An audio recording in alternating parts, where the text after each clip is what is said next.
2024 was one crazy year for Tesla. We saw them unveil a whole bunch of things. We saw them move the needle in a bunch of ways. We saw tremendous progress on Cybercab, FSD, autonomy in other ways, Dojo, and more. So much more, the Semi, you name it. But what's happening in 2025? It could be crazy things once again. So if I'm going to talk about crazy things, I got to talk to a crazy person. Randy Kirk is joining me once again. I'm Brian. Welcome to Futuraza.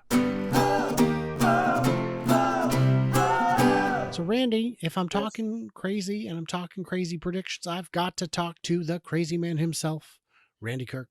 Yeah, because I'll go out on a limb anytime.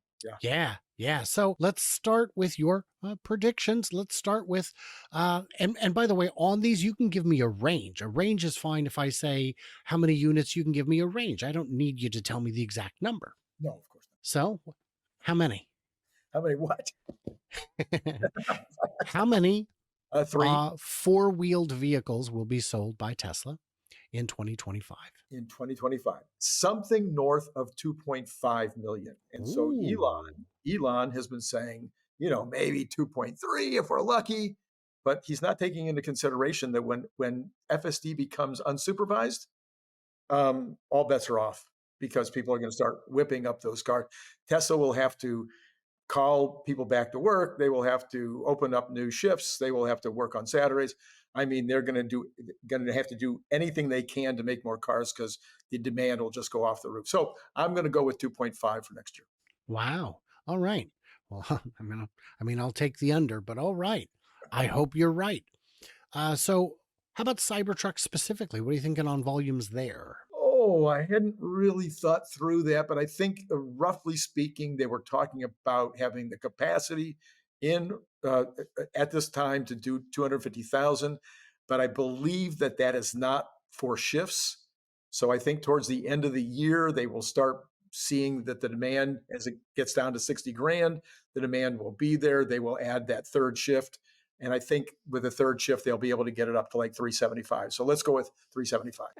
Well, no, because that's by the end of the year. That's their run rate. True. I meant that they would probably be, well, okay. So I'm going to go with 375 anyway. Okay. I'll take the under again. New models. We're going to see new models in 2025. Well, okay, depending on what you call a new model, but yes, we'll have an upgraded Juniper. Yes.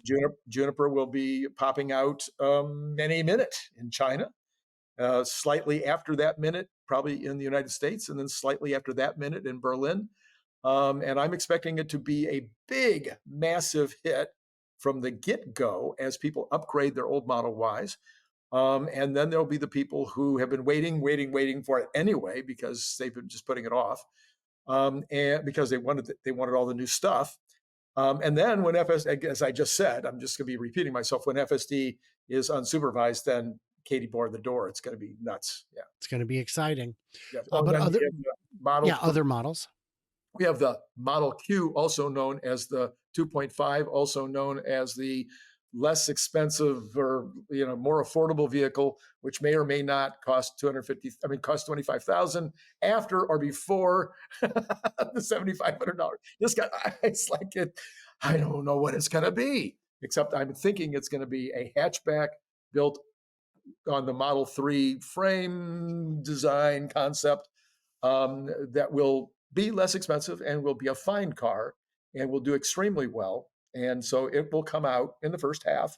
I'm thinking maybe earlier in the first half than maybe a lot of people are. But yeah, I think we'll definitely see it in the first half. One or two who? Models. Will there be a 3 version and a Y version? Is it going to be just one new vehicle on the shared line? I still believe I'm still going with just a hatchback. That's kind of in between, right? A 3 and a Y. It's a hatchback. Yeah. Just one model.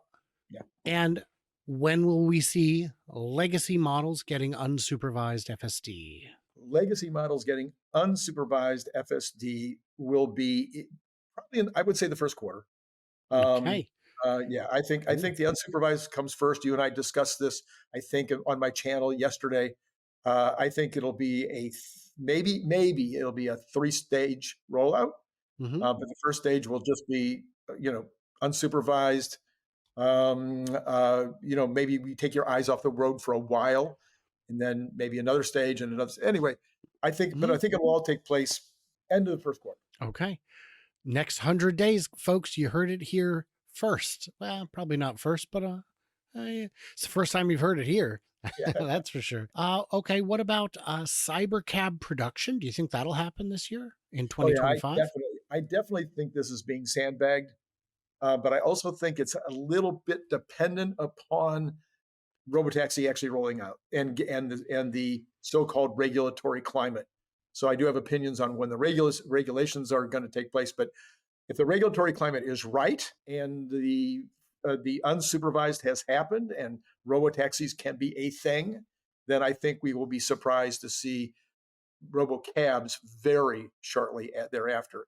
If not, I think that they'll put off the robocab production until a month or two after robotaxis are actually starting to happen. I think the regulatory hurdle will not be a hurdle.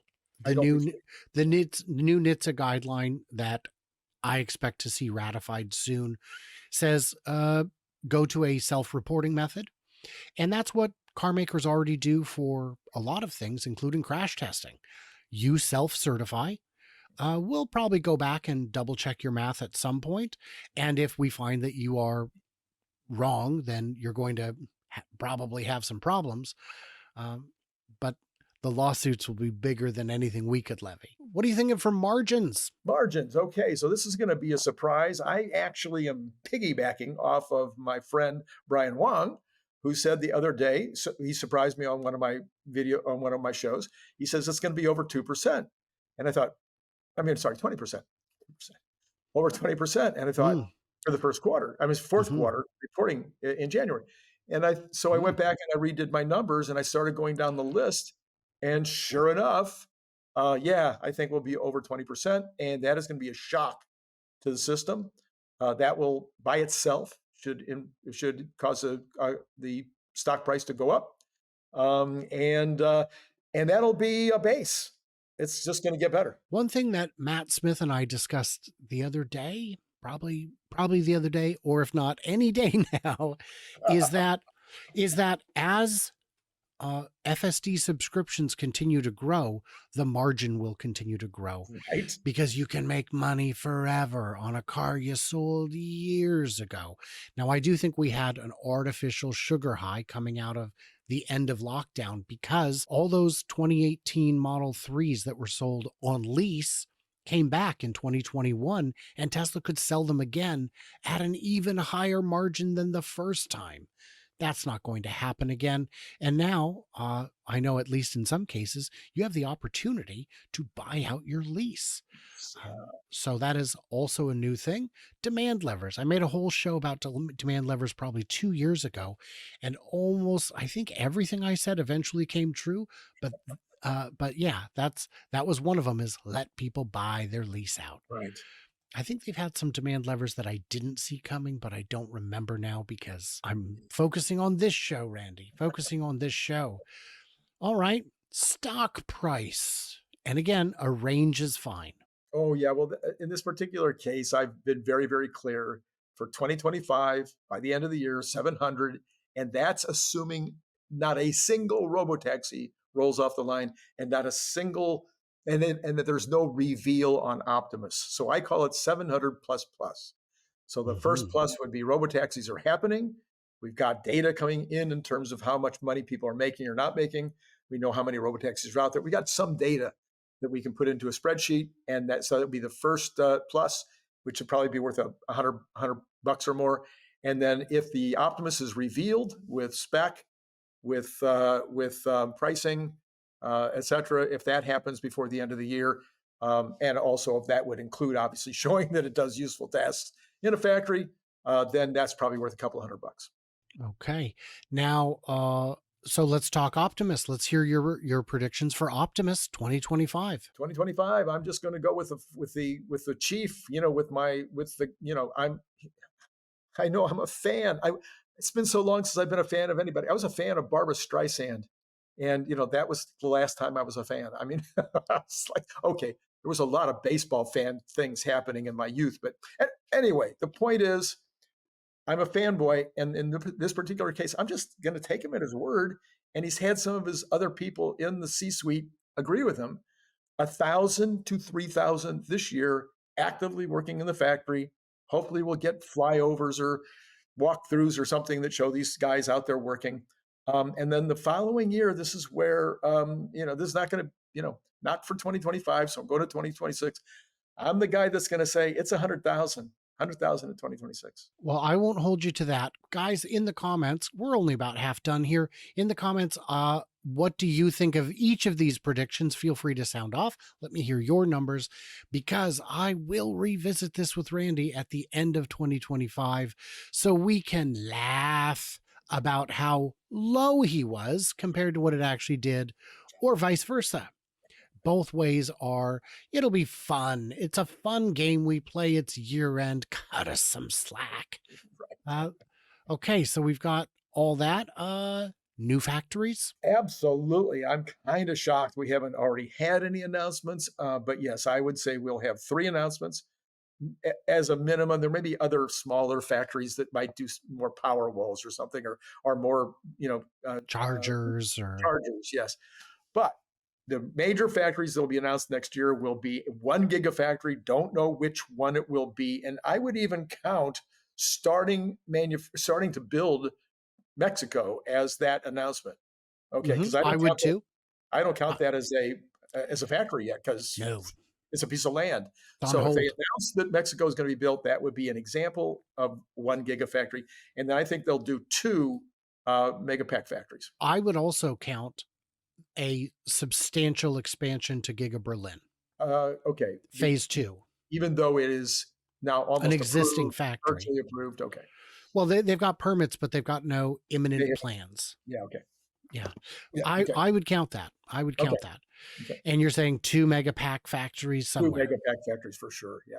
Interesting. Maybe one in Europe, maybe one on the East Coast. What about approval of FSD in markets outside the US? Do you know where it's approved already? I want to say Canada and Australia is getting it, but doesn't have it all the way yet. All right. So my understanding, and I'll just lay it out the way I understand it. So we will start with the UN. I think the UN is very close to coming out with their standards.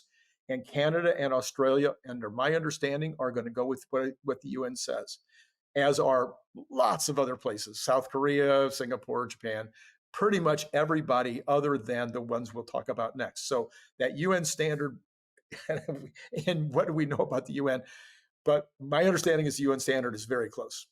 The Euro standard, we've talked about the Euro standard. You probably know more about it than I do.